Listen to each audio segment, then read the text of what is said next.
Los circuitos del deseo. Ya estamos a 18 de junio, la parte que le corresponde al significante en la política, al significante del no. Cuando todo el mundo se desliza hacia un consentimiento innoble, nunca ha sido estudiada todavía. El 18 de junio es también el aniversario de la fundación de la Sociedad Francesa de Psicoanálisis. También nosotros dijimos no en un determinado momento.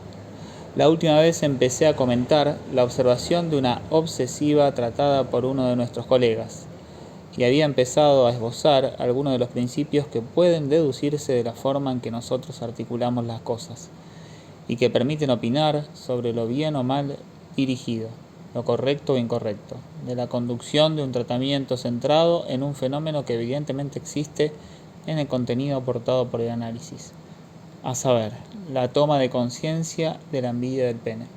Aunque en conjunto, creo, ven ustedes el interés del empleo que hacemos de nuestro esquema y de nuestras categorías. Naturalmente siempre hay pequeños retrasos, algunos esquemas en los que ustedes se han fijado o posiciones conceptuales que les han parecido fáciles de retener, resultan un poco sacudidos. Son cuestionados de nuevo por la continuación de nuestro progreso, y esto los desorienta. Hay quien se ha preguntado, por ejemplo, si no se debería ver una contradicción entre lo que traje la última vez y un principio que había parecido posible destacar.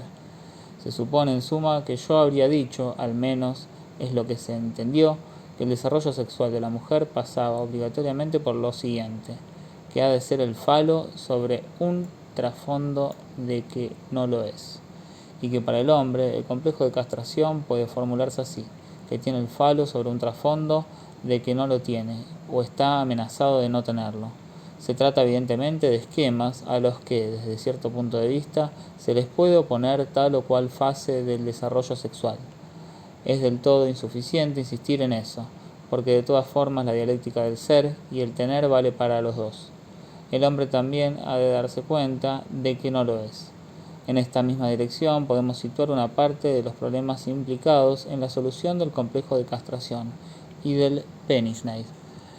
Vamos a verlo más detalladamente, y esto les permitirá así, lo espero, volver a poner poco a poco en su lugar enunciados que en sí mismos no son falsos, pero que constituyen visiones parciales. Con este fin volveremos a partir hoy de nuestro esquema. Es extremadamente importante articular de forma conveniente las distintas líneas de acuerdo con las cuales se desarrolla el psicoanálisis. Un artículo cuya lectura les aconsejo en este sentido es el de Glover, titulado Efectos terapéuticos de la interpretación inexacta, aparecido en octubre de 1931 en el International Journal of Psychoanalysis. Es uno de los artículos más notables y más inteligentes que se pueda escribir sobre un tema semejante. Pone verdaderamente a punto la base inicial para abordar la cuestión de la interpretación. En el momento en que Glover escribe, Freud todavía está vivo, pero ya se ha producido el gran viraje de la técnica analítica en torno al análisis de las resistencias y de la agresividad. Glover articula que esta orientación del análisis implica el recorrido, la cobertura, podríamos decir, en el sentido en que se ha de cubrir un terreno, de la suma de los phantasm systems, sistemas fantasmáticos o sistemas de fantasmas que hemos aprendido a reconocer gracias a la acumulación de experiencia y al desarrollo de las nociones adquiridas. Está claro que por entonces se conoce más al respecto que en los comienzos del análisis, y se plantea la cuestión de saber qué valían nuestras terapéuticas cuando no conocíamos en todo su despliegue el sistema de los fantasmas. ¿Eran curas terapéuticas incompletas, menos válidas que las que llevamos a cabo actualmente? La pregunta es muy interesante y lleva a Glover a dibujar una situación general de todas las posiciones adoptadas por quien se encuentra en posición de consultar en relación con un trastorno cualquiera. Al hacerlo generaliza, extiende la noción de interpretación a toda posición articulada adoptada por el que es consultado y establece la escala de las distintas posiciones del médico con respecto al enfermo. Ahí hay una anticipación de la relación médico-enfermo, como se dice hoy día, pero articulada de una forma que lamento no haya sido desarrollada en esta dirección, porque plantea una especie de ley general, a saber que, si resulta que colaboramos con la formación sintomática, es en la medida en que desconocemos la verdad incluida en el síntoma. La cosa empieza con el médico de medicina general que le dice al paciente: distráigase, vaya al campo, cambie de actividad. Se pone decididamente en posición de desconocimiento y por esta razón ocupa enseguida determinado lugar, lo cual no es ineficaz, porque puede distinguirse perfectamente como el propio lugar donde se forman algunos síntomas. Su función con respecto al paciente se puede situar en los mismos términos de la tópica analítica. No voy a insistir. Glover observa en un momento dado que la tendencia del Modern Therapeutic Analysis de su época hace descansar toda la interpretación en sistemas sádicos y en las reacciones de culpa, y que hasta una época reciente todo eso no se había evidenciado. Sin lugar a dudas, se aliviaba al enfermo de la ansiedad, pero se dejaba irresuelto, irreprimido y al mismo tiempo reprimido, ese famoso sistema sádico. He aquí un ejemplo de la dirección en la que arrancan sus observaciones, y sería ciertamente interesante volver a plantear esto en nuestros días. ¿Qué se quiere decir, por ejemplo, cuando se habla del advenimiento del análisis de la agresividad? Durante algún tiempo los analistas estuvieron tan impresionados con el descubrimiento que habían hecho que eso se convirtió en la guinda. Los analistas en formación se encontraban y decían: ¿y tú, ya la has analizado bien, tu agresividad? Lo que representó, en efecto, este descubrimiento podemos situarlo en nuestro esquema fundamental. Es lo que he intentado a su momento, porque en fin, ahí también podemos plantearnos preguntas. En la época en que les enseñaba a ustedes que el sistema narcisista es fundamental en la formación de las reacciones agresivas, a menudo llamé la atención sobre hasta qué punto nuestro uso del término de agresividad seguía cargado de ambigüedad. La agresividad provocada en la relación imaginaria con el otro con minúscula no se puede confundir con el conjunto de la potencia agresiva. Para recordar cosas inmediatamente evidentes, la violencia es ciertamente lo esencial en la agresión, al menos en el plano humano. No es la palabra, incluso es exactamente lo contrario. Lo que puede producirse en una relación interhumana es o la violencia o la palabra. Si la violencia se distingue en su esencia de la palabra, se puede plantear la cuestión de saber en qué medida la violencia propiamente dicha, para distinguirla del uso que hacemos del término de agresividad, puede ser reprimida, pues hemos planteado como principio que en principio solo se podría reprimir lo que demuestra haber accedido a la estructura de la palabra, es decir, a una articulación significante. Si lo que corresponde a la agresividad llega a ser simbolizado y captado en el mecanismo de lo que es represión, inconsciencia, de lo que es analizable e incluso, digámoslo de forma general, de lo que es interpretable, ello es a través del asesinato del semejante, latente en la relación imaginaria. Volvamos a deletrear nuestro pequeño esquema en su forma más simple, que nos da a ver el entrecruzamiento de la tendencia, de la pulsión, si ustedes quieren, en tanto que representa una necesidad individualizada con la cadena significante en la que ha de llegar a articularse. Esto ya nos permite hacer algunas observaciones.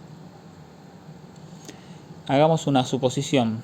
Supongamos que para el ser humano no hay más que la realidad, esa famosa realidad de la que hacemos uso a tontas y a locas. Supongamos que solo hay esto. No es impensable que esta realidad, algo significante, la articule. Para fijar las ideas, supongamos que, como dicen algunas escuelas, el significante sea simplemente un condicionamiento. Yo no diría de los reflejos, sino de algo que puede reducirse a los reflejos. Que el lenguaje sea de otra clase, que lo que creamos artificialmente en el laboratorio en un animal enseñándole a segregar jugo gástrico al son de una campanilla no impide que sea un significante, ese sonido de la campanilla.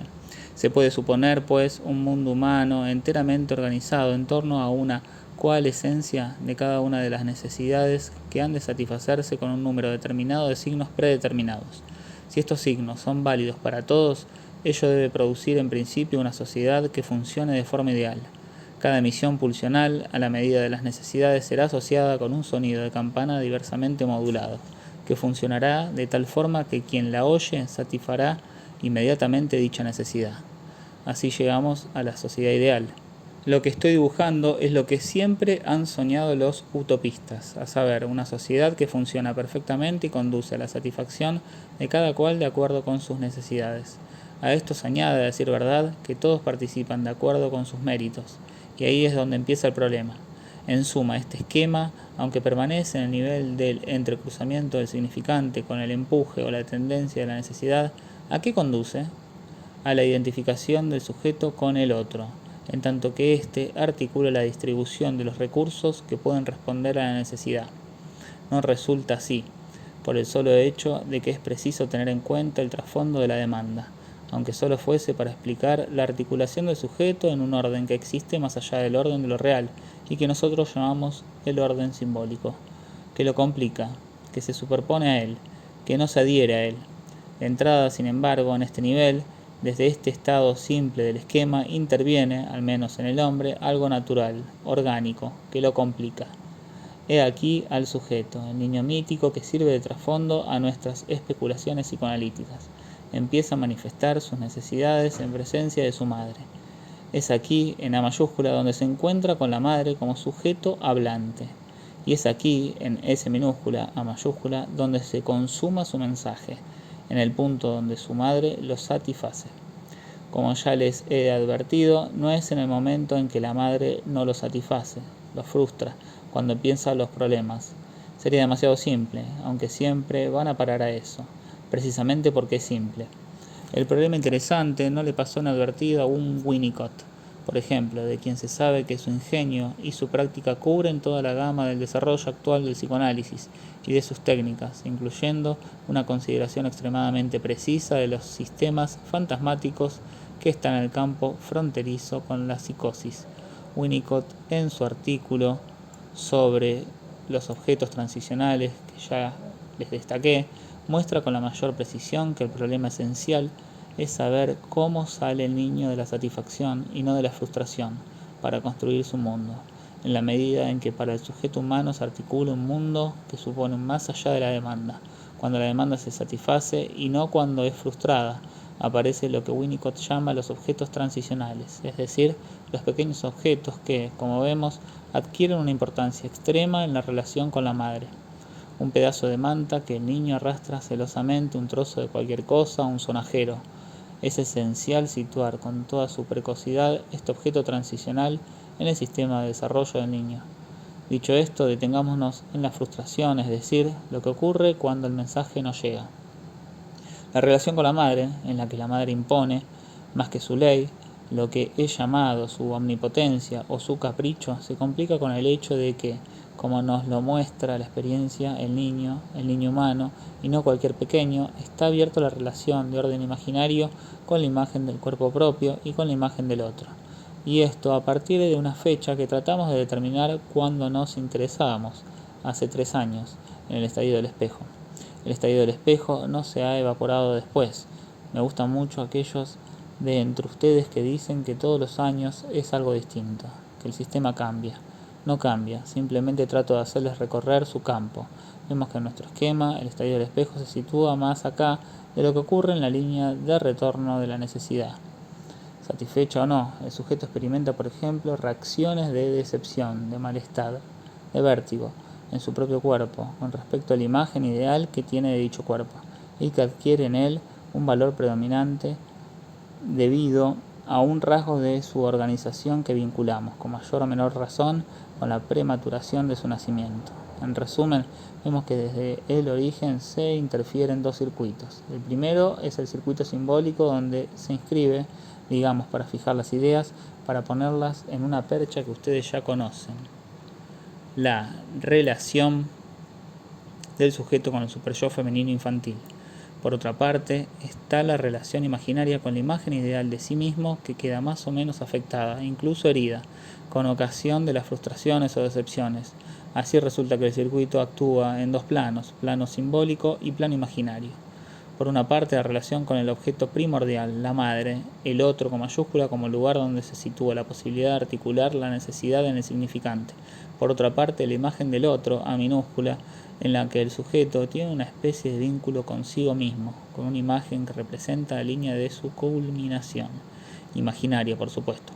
Todo lo que hemos dicho desde el principio de este año, cuando empezamos a tomar las cosas en relación con la agudeza, nos ha mostrado la pertinencia de lo que indica este esquema, a saber, que no puede organizarse nada debidamente que corresponda a lo que la experiencia nos aporta en el análisis. de no estar más allá del otro, a quien su poder coloca primordialmente en posición de omnipotencia, no de frustración, pues esto es insuficiente, sino Versangung, con la ambigüedad de promesa y de negativa que contiene este término. El otro, de este otro, por decirlo así, o sea, lo que le permite al sujeto percibir a dicho otro lugar de la palabra como a su vez simbolizado. Como ustedes ven perfectamente, el sistema del triángulo edípico supone algo más radical que todo lo que nos aporta la experiencia social de la familia, y eso es ciertamente lo que le da su permanencia tanto a este triángulo edípico como al descubrimiento freudiano.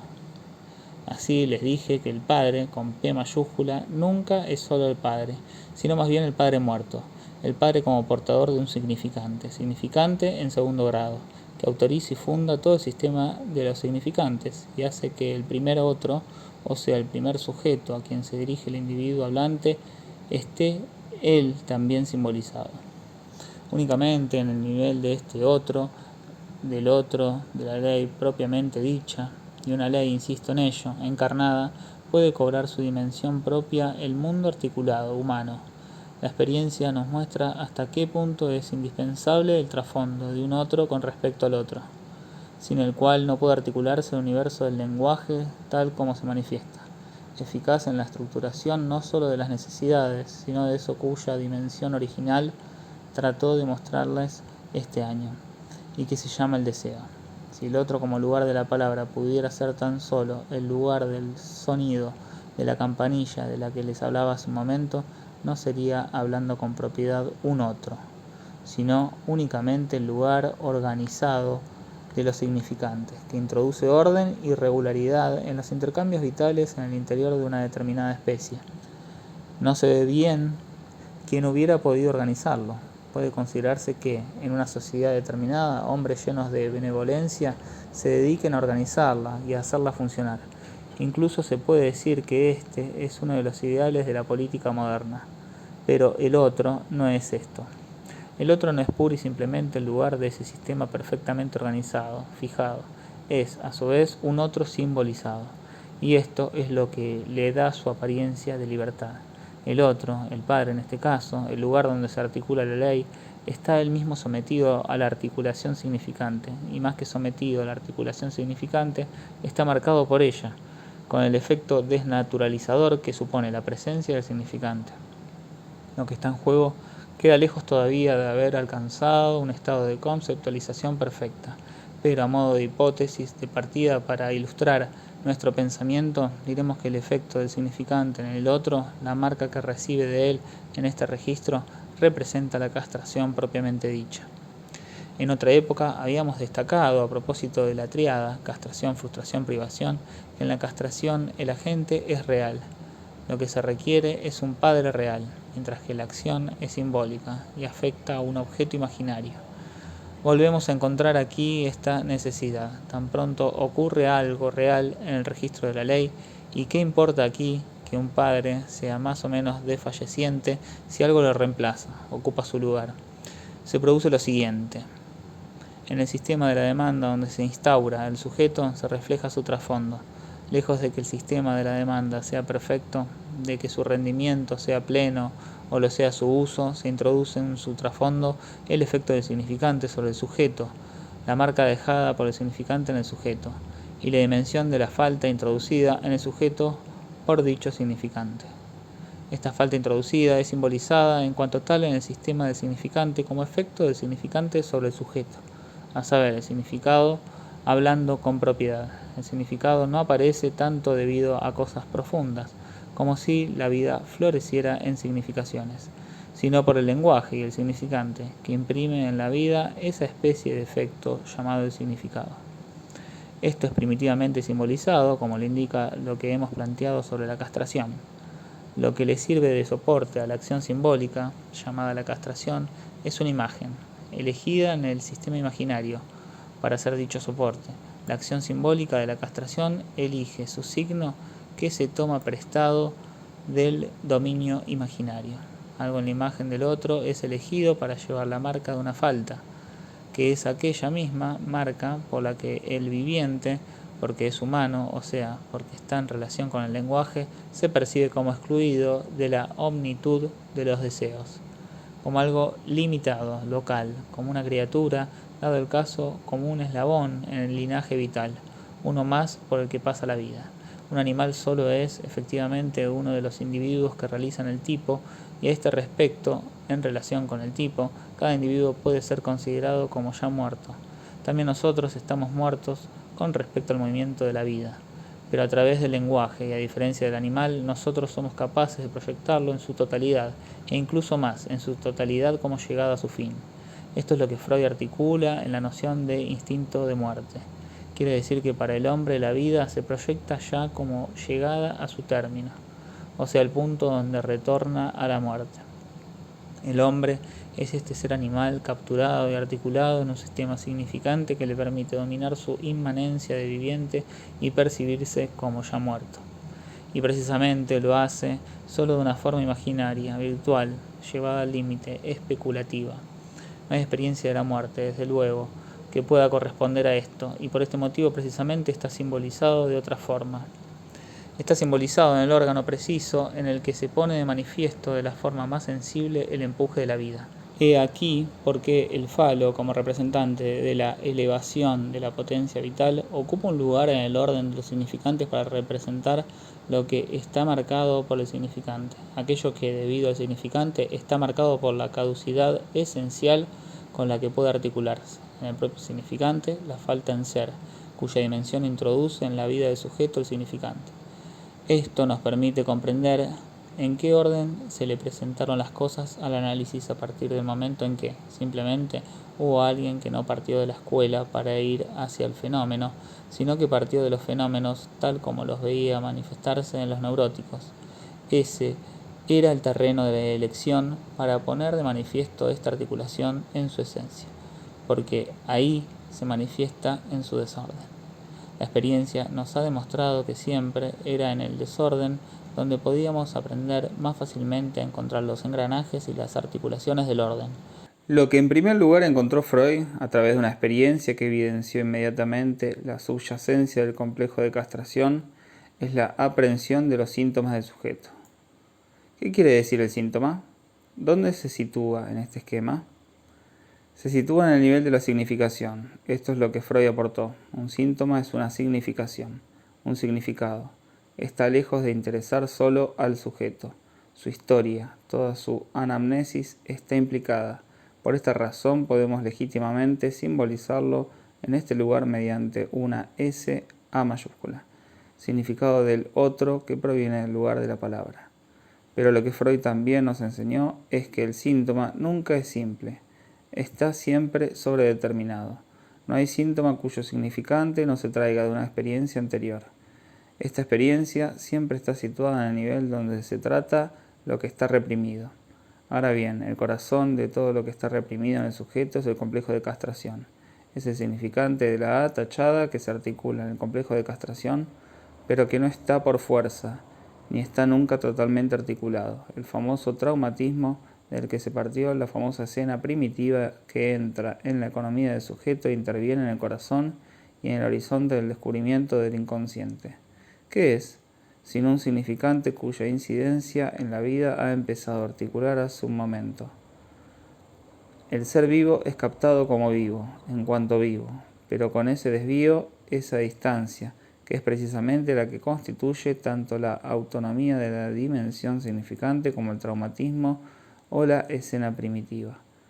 ¿Qué es, pues, sino aquella vida que se capta en una horrible apercepción de sí misma, en su extrañeza total, en su brutalidad opaca, como puro significante de una existencia intolerable para la propia vida? Tan pronto se aparta de ella para ver el traumatismo y la escena primitiva, es algo de la vida que se le manifiesta a sí misma como significante en estado puro, y no puede articularse de ninguna manera ni resolverse. En cuanto Freud empieza a articular lo que es un síntoma, implica el trasfondo del significante, con respecto al significado en la formación de todo síntoma. Lo que hemos estudiado en estos últimos tiempos en el histérico nos permite situar dónde se encuentra el problema del neurótico. Se debe a la relación del significante con la posición del sujeto dependiente de la demanda. Ahí es donde el histérico ha de articular algo que llamaremos provisionalmente su deseo, y el objeto de este deseo, en tanto que no es el objeto de la necesidad. Esto es lo que me llevó a insistir un poco en el sueño llamado de la bella carnicera. Ahí se pone de manifiesto con toda claridad, y Freud lo dice en los mismos albores del psicoanálisis, que para el histérico se trata de hacer subsistir el objeto del deseo como distinto e independiente del objeto de toda necesidad. La relación con el deseo, con su constitución, con su mantenimiento bajo una forma enigmática en el trasfondo con respecto a toda demanda, es el problema del histérico. ¿Qué es el deseo de mi histérica? Es lo que le abre, yo no diría el universo, pero sí todo un mundo que ya es bastante vasto, debido a lo que podemos llamar la dimensión de histeria latente en cualquier clase de ser humano en el mundo. Todo lo que puede presentarse como pregunta sobre su propio deseo, lo que hemos llamado la X, el indecible deseo, he aquí por qué la histérica se encuentra de entrada en comunicación, en el mismo nivel, con todo lo que pueda ocurrir de esta clase en todos sus hermanos y hermanas histéricas. Y ahí está, como Freud nos lo articula, la base de la identificación histérica. Toda histérica se hace eco de todo lo relacionado con la pregunta sobre el deseo tal como se plantea de forma efectiva en algunos otros, sobre todo en la otra histérica, pero también en alguien que puede no ser histérico, sino ocasionalmente, e incluso de forma latente, en la medida en que en él se ponga de manifiesto una modalidad histérica de plantear la pregunta. Esta pregunta sobre su deseo le abre el mundo a la histérica, un mundo de identificaciones que le ponen cierta relación con la máscara, quiero decir con todo lo que puede, de una forma cualquiera, fijar y simbolizar, de acuerdo con cierto tipo, la pregunta sobre el deseo. Esta pregunta que la emparenta con los histéricos, que constituye una llamada a los histéricos en cuanto tales, la identifica como una especie de máscara general bajo la cual se agitan todas las formas posibles de falta. Ahora nos ocupamos del obsesivo. La estructura del obsesivo, tal como trato de adentrarme en ella, está designada igualmente por una determinada relación con el deseo. No es la relación de, sino otra que hoy llamaremos de punto. La relación del obsesivo con su deseo está sometida a lo siguiente, que conocemos desde hace tiempo gracias a Freud, a saber, el papel precoz que en él ha jugado lo que se llama la Entbindung, la desunión de las pulsiones, el aislamiento de la destrucción. Toda la estructura del obsesivo está determinada por el hecho de que el primer acceso a su deseo pasó, como para todo sujeto, por el deseo del otro, y este deseo fue de entrada destruido, anulado. Con esto no estoy diciendo nada nuevo, simplemente lo articulo de una forma nueva. Quienes ya tienen a obsesivos entre manos pueden saber que un rasgo esencial de su condición es que su propio deseo disminuye, parpadea, vacila y se desvanece a medida que él se le acerca. Aquí el deseo demuestra llevar la marca del hecho de que el obsesivo ha abordado de entrada el deseo como algo que se destruye, porque se le presentó como el de su rival, y el sujeto respondió al estilo de aquella reacción de destrucción que subyace a su relación con la imagen del otro, que lo desposee y lo destruye. El acceso por parte del obsesivo a su deseo queda, pues, afectado por esta marca que hace que todo acercamiento lo haga desvanecerse. Esto es lo que el autor, de quien les hablo y a quien desde hace algunas lecciones critico, percibe en la forma de lo que él llama la distancia respecto al objeto, y que confunde en primer lugar con lo que llama la destrucción del objeto. Se forma de la psicología del obsesivo la idea de que es alguien que se ha de defender perpetuamente de la locura, definida como destrucción del objeto. Se trata tan solo de una proyección que, en dicho autor, se debe a las insuficiencias de su pensamiento en el plano teórico, pero intervienen también factores personales, pues esto no es sino un fantasma de algún modo exigido por la perspectiva imaginaria en la que emprende la solución del problema del deseo en el obsesivo.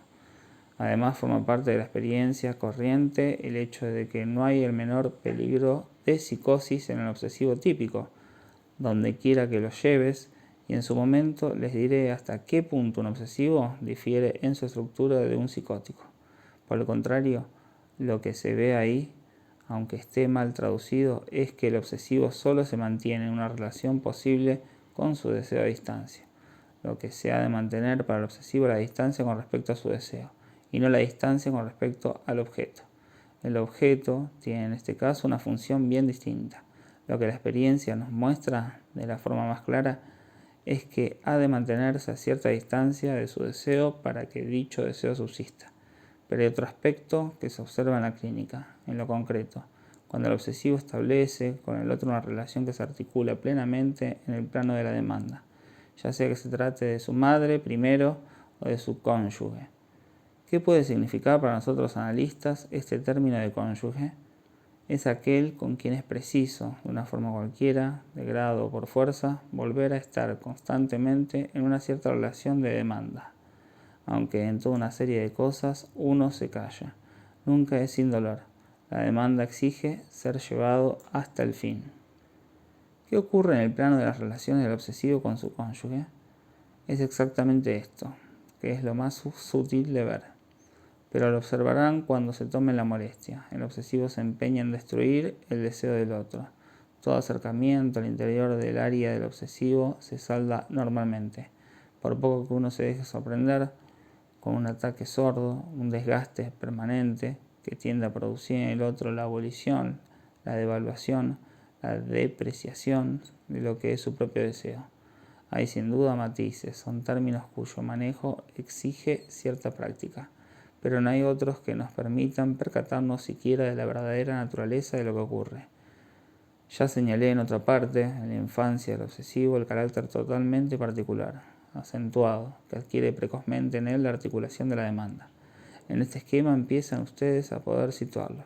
Este niño siempre está pidiendo algo, y cosa sorprendente, entre todos los niños que en efecto están todo el rato pidiendo algo, su demanda es la que siempre es percibida, incluso por parte de los mejor intencionados, como propiamente insoportables. Es cargante, como se suele decir, no es que pida cosa más extraordinaria que los demás, es en su forma de pedirlo, es en la relación del sujeto con la demanda donde reside el carácter específico de la articulación de la demanda, de ese que es ya obsesivo en el momento en que esto se manifiesta, durante el declive del Edipo o en el periodo llamado de latencia. En cuanto a nuestra histérica, hemos visto que para sostener su deseo enigmático emplea A minúscula como artificio. Podemos representarlo mediante dos tensiones paralelas, una en el plano de la formación idealizante, S barrada, rombo, A minúscula, otro en el de la identificación con un otro con minúscula, I, A minúscula. Piensen ustedes en el sentimiento de Dora para con el señor K. Por otra parte, cada histérica tiene, en una de las fases de su historia, un soporte semejante, que viene a desempeñar aquí el mismo papel que A. El obsesivo no toma el mismo camino, está mejor orientado para arreglárselas con el problema de su deseo. Parte desde un lugar distinto y con otros elementos. Es en una determinada relación precoz y esencial con su demanda, S mayúscula, rombo, D mayúscula. Como puede mantener la distancia necesaria para que sea en algún lugar posible para él, pero desde lejos, aquel deseo en esencia anulado, aquel deseo ciego cuya posición se trata de asegurar. Vamos a circunscribir la relación del obsesivo con su deseo. La relación específica del sujeto con su demanda es un primer rasgo. Hay otros. ¿Qué es la obsesión? Ustedes saben la importancia que en ella tiene la fórmula verbal, hasta tal punto que puede decirse que la obsesión está siempre verbalizada. En cuanto a esto, Freud no tiene ninguna duda. Si se enfrenta a una conducta obsesiva latente, considera que solo ha revelado su estructura cuando adquiere la forma de una obsesión verbal. Hasta llega a decir que, en la cura de una neurosis obsesiva, solo se han dado los primeros pasos cuando se consigue que el sujeto dé a sus síntomas todo su desarrollo, lo cual puede presentarse como un agravamiento clínico. De lo que se trata de todas las fórmulas sucesivas es de una destrucción completamente articulada. Es preciso insistir en el carácter verbal de las fórmulas de anulación que forman parte de la estructura de la propia obsesión. Todos sabemos que lo que constituye su esencia y le da poder fenomenológicamente angustiante para el sujeto es que se trata de una destrucción mediante el verbo y mediante el significante. El sujeto es víctima de una destrucción que llaman mágica. No sé por qué. ¿Por qué no decir verbal simplemente? Del otro, dada en la propia estructura del síntoma. Han visto ustedes el circuito de la histérica, que desemboca en los dos planos. La idealización o identificación a nivel superior es la simbolización paralela de lo que ocurre en el plano imaginario. Si me permitiera emplear a fondo este esquema para escribir en él el esquema destructivo de la relación con el otro, diría que, para el obsesivo, el circuito es algo así. El temor de hacerle daño al otro con pensamientos, que es lo mismo que decir con palabras, pues son pensamientos hablados, nos introduce a toda una fenomenología que convendría estudiar bastante detenidamente. No sé si se han interesado ustedes alguna vez en el tema de la blasfemia. Es una muy buena introducción a la obsesión verbal. ¿Qué es blasfemar? Me gustaría que algún teólogo me replicara. Digamos que la blasfemia provoca la caída de un significante eminente que, por decirlo así, se trata de ver a qué nivel de la autorización significante se sitúa. Este significante está en relación con aquel significante supremo llamado el Padre, con el cual no se confunde en absoluto, aunque desempeñe un papel homólogo. Que Dios tiene relación con la creación significante misma, de eso no hay duda, como tampoco de que el blasfemo se sitúa en esta dimensión y en ninguna otra. El blasfemo hace caer dicho significante a la categoría de objeto. Identifica en cierto modo el logos con su efecto metonímico, lo hace bajar un punto. Sin lugar a dudas, esta observación no constituye la respuesta completa a la cuestión de la blasfemia, pero seguramente es una aproximación al fenómeno del sacrilegio verbal que se constata en el obsesivo. Como siempre, es una vez más en Freud donde encontramos las cosas más colosalmente ejemplares. Recuerden el caso del hombre de las ratas, el episodio de aquella cólera furiosa que lo lanza contra su padre, a la edad de 4 años, si recuerdo bien. Se tira por el suelo mientras lo llama tú, mantel, tú, plato, etc. Se trata de una verdadera colisión y colusión del tú esencial del otro, con ese efecto venido a menos de la introducción del significante en el mundo humano que se llama un objeto, y especialmente un objeto inerte, objeto de intercambio, de equivalencia. La letanía de sustantivos movilizada en la furia del niño le indica suficientemente. No se trata de saber si el padre es lámpara, plato o mantel. Se trata de hacer descender al otro a la categoría de objeto y destruirlo. Como nos vemos obligados a detenernos aquí por hoy, diría que lo que ocurre ahí, algo cuya estructura veremos la próxima vez, nos hace ver que solo en una cierta articulación significante consigue el sujeto obsesivo preservar al otro, de manera que el efecto de destrucción es, por otra parte, lo mismo con lo que aspira a sostenerlo en virtud de la articulación significante. Ahí tienen la trama misma del mundo que vive el obsesivo. El obsesivo es un hombre que vive en el significante. Está muy sólidamente instalado en él. No hay nada en absoluto a temer en cuanto a la psicosis. Dicho significante basta para preservar en él la dimensión del otro. Pero esta se encuentra en cierto modo idolatrada. El francés nos permite articularlo de una forma que ya esbocé aquí una vez. Tú eres quien me... Esto es lo que le articula el sujeto al otro. Para el obsesivo, eso se detiene ahí. La palabra plena, en la que se articula el compromiso del sujeto en una relación fundamental con el otro, no puede consumarse, salvo mediante aquella repetición a la que recurría un humorista. To be or not. Y el tipo se rasca la cabeza y continúa. To be or not. To be or not. Etc. Repitiéndolo, es como encuentra el final de la frase.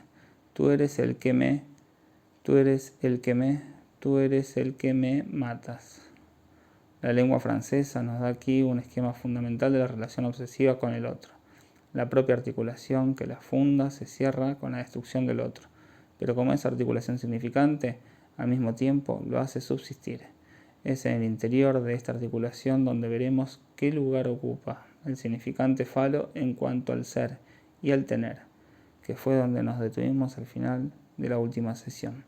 Esto nos permitirá ver la diferencia que hay entre una solución que permite mostrarle al obsesivo cuál es verdaderamente su relación con el falo como significante del deseo del otro y la consistente en satisfacer la demanda en una especie de espejismo imaginario, concediéndole al sujeto su objeto a través de la simbolización por parte del analista del fantasma imaginario.